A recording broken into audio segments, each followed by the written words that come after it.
Hey guys! So today you and I are going to talk about interviewing processes. So let's get into it. So the question in question was, Hi Frederick, as a software developer, how would you convince someone who opposes the tech industry's interviewing process that it is a necessary evil? Well, that's pretty simple. So the thing is, I want to just make sure that everybody's, because I'm going to play devil's advocate here a little bit and give you sort of my thoughts on what I think the reasons why I believe that it is necessary that we have a interviewing process. But I also want to make really sure that you understand that I do not like the way the average interviewing process works today. And the reason why I don't really like it is because, hey guys, I've also done these like 100 times. Like I've interviewed for tons of jobs, and I know what it feels like to sit on the receiving end of those interviews. And I would like to think that due to the fact that I actually try to pay attention to the experience that I've had when I have been on the receiving end of an interview, I hope that some of those learnings and knowledge and so forth has sort of leaked into when I'm on the interviewer's side of things when I'm interviewing for a job or so forth. And my way of interviewing, I'm not going to try to brag or anything like that because I'm pretty sure that there's quite a few people who haven't. I mean, nobody loves doing an interview, but I've actually had a few occasions where people have said to me that this was the nicest interview they've ever had. And so I want you to, just to make sure that we can agree at the very least that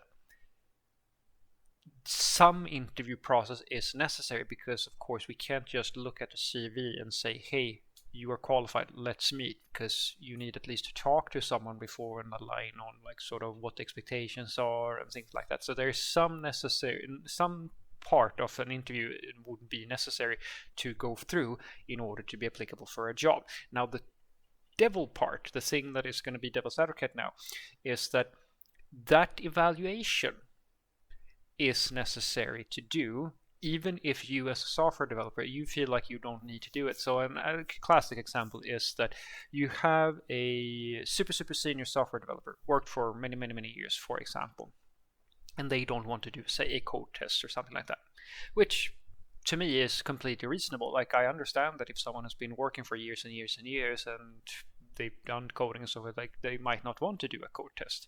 And I'm one of those people who say that depending on what you're hiring for and so forth and so forth, it may be necessary, it may not be necessary. The reason why it's a necessary evil is because just because you have been working for a long time does not mean that you have the necessary skills to work in that specific environment. The thing that usually I argue goes wrong is that when a company doesn't really know what type of developer they need, because that's the biggest criticism that I can give the IT industry in terms of company structures and stuff like that. The average engineering manager or so forth and so forth, they don't really know what skills they're looking for in the individual that they are hiring. And so what they do is that they do the thing that I usually say that people do when they don't know any better, and I do it as well, of course. I just copy paste what somebody else is doing, and so you get all these like lead codes and like these sort of upfront coding tests and stuff like that. But the thing that I think is going missing is that it is the evaluation of whether or not this individual can work in your environment that is interesting. It's not interesting to me. Like for an average software company, it's completely beside the point to me if my candidate knows how to do like how to implement a sorting algorithm, for example. I don't care because I know that they're never ever going to do that unless we are literally doing things that require sorting. But I do care about that they have knowledge of the frameworks we're using, the tools, or at the very least that they have like an aptitude to actually adopt those things or so forth. And that's the thing that I look for. And so the necessary evil part is that I have to be able to evaluate whether or not you have the skills that you actually think that you have. Because as guys, remember, I try to preach this to all of my people that I work with, the developers that I do interviews with, who have a tendency to view a candidate as being like they get a little bit angry with them because they claim to be a senior, and according to my coworkers or so forth, they're not senior and so forth. And I say to people all the time, you have to understand that it could be the case that they're trying to trick you into believing that there's something that they're not. But I don't think usually that's not the case. It's just that they believe that they have the skills necessary, or like that they are senior level software developers. And if you, I mean, look at it yourself. If you have been working for several years and you hold the title senior software developer, for example, well, of course you're going to believe that you're a senior. My favorite analogy is to say, if you have a fish that has been living its entire life in a little fish bowl, and that's all it's ever known, and then you take that fish and put it in the ocean, that's the only time it's going to realize that, oh damn, there's quite a lot of more stuff. Like my world just grew exponentially, and that is exactly how it happens with quite a lot of these people who claim to be seniors, but they may not be able to measure up and stuff like that. So that's why I need to do the interview, because just because you and I both say the word senior or mid-level or junior, it doesn't matter which term we're using, we have to agree on what that means. My definition might be different from yours, and the stuff that I require from a junior level software developer or a senior or a mid-level or whatever in the specific company that I work at might be different from where you have been working before or from some other company and so forth and so forth. That's why the interview is necessary. The thing I agree with is that there is quite a lot of room for improvement for how to actually get that alignment. I argue that if you're hiring, let's say, juniors or like something like, you mean using a code test, for example, I argue that using a code test, if you're going to have one, there are situations where it makes sense, and there are situations where I think, I mean, you can do it afterwards. So like there's all kinds of politics related to this. It should be fair, everybody should do it, and so forth and so forth. I always say the same thing. The thing that I usually find to be most effective to figure out whether or not someone is applicable for a given role is to have a conversation with them. But again, that is because I've been doing the work for so many years at a level where I feel very confident in that I know what they're going to need to know in order to work at, I mean, it doesn't matter which company it is at this point, because I've worked in enough different types of companies. I know roughly what the vast majority of, at least in my region, what various companies are doing, what they're going to need from their developers, like how to run like a modern setup with DevOps if you're going to do that, or like various types of setups for various cloud providers, or if you're front end, back end, doesn't really matter because they've been around a lot. Not everybody has that.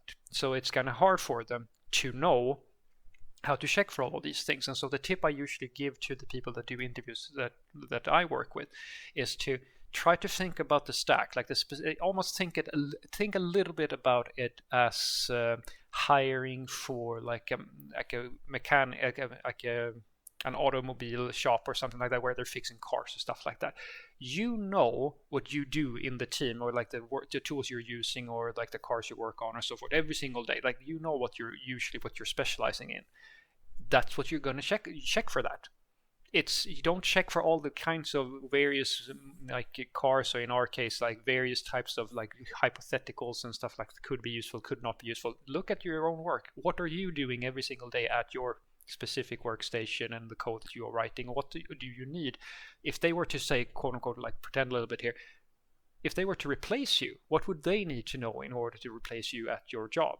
That's the sort of stuff that you should be asking for. You don't have to have like, tons of years of experience and know all these various things about different technologies and stuff like that. Just look at your own work situation.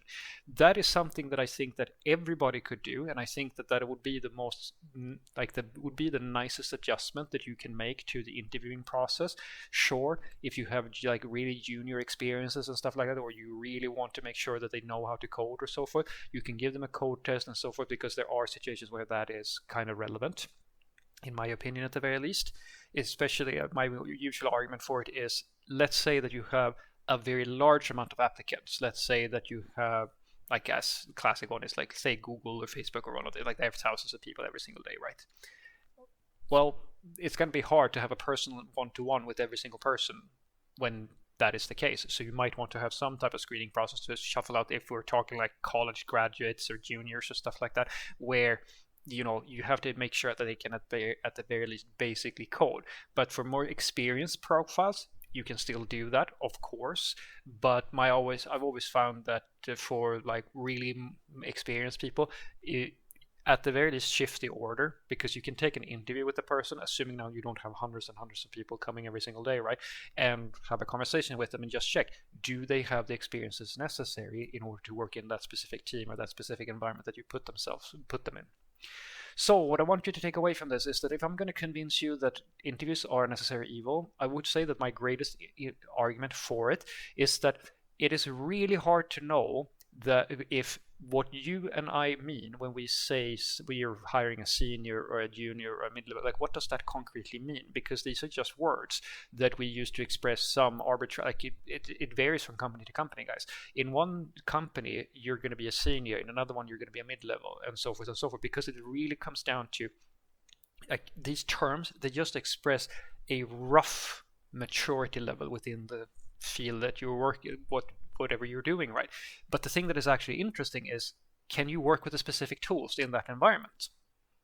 And if let's say that you are quote unquote a senior, but the only work that you've done is in a company where they do things in a very like you really only know that tool switch, you haven't really matured to the point where you can sort of switch jobs, different companies, and still maintain a fairly good level of productivity, even if your tools change a little bit and stuff like that. If these things disrupt your work, well, then you are a senior in terms of experience with that specific setup that you've been working with. But in another situation, you won't be able to maintain the same level of productivity, and because that is a fact of every role you sort of switch to, you have to sort of check for that. And that's the thing that I argue is, I hope everybody can sort of agree with that, because if you're going to hire somebody, you at least want to check that they know the stuff that they need to know in order to work in your specific company.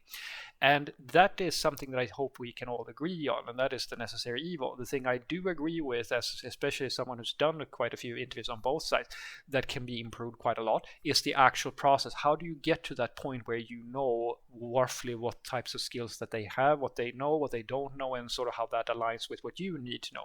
And that's what I argue that can be changed for the better, which is basically make sure that when you're interviewing people, know what they need to do in the job, like know the job. And that is something in most companies, they don't take the time to make sure that that is because at the end of the day, the code test is just a test that is checking if they know how to code. But you can figure out in 100 ways if somebody actually knows how to write that software. My personal favorite is, as I said, because I have done the job for so long, is to have a conversation with them, because I know that I can figure out like that, like what they've been, what experiences that they've had, like a roughly what seniority level they have, because I know roughly what various types of profiles have been working with and different stacks and stuff like that. And that is just my approach, but it is an approach that gives me the same sensation of security. If you send me a code test and you don't pass it, that doesn't tell me much, because there's 100 things that could have been the reason why you didn't pass the code test, or why the code is written in a certain way, or so forth and so forth. So that in of itself doesn't really tell me seniority level. I always have to have that conversation with someone. So to me, if we revise the way that you actually get to that sensation of security in what roughly they mean when they say that they have a certain set of skills, that would be the best improvement.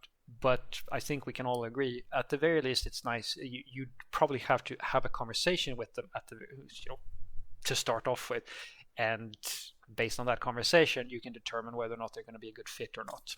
Have a great day.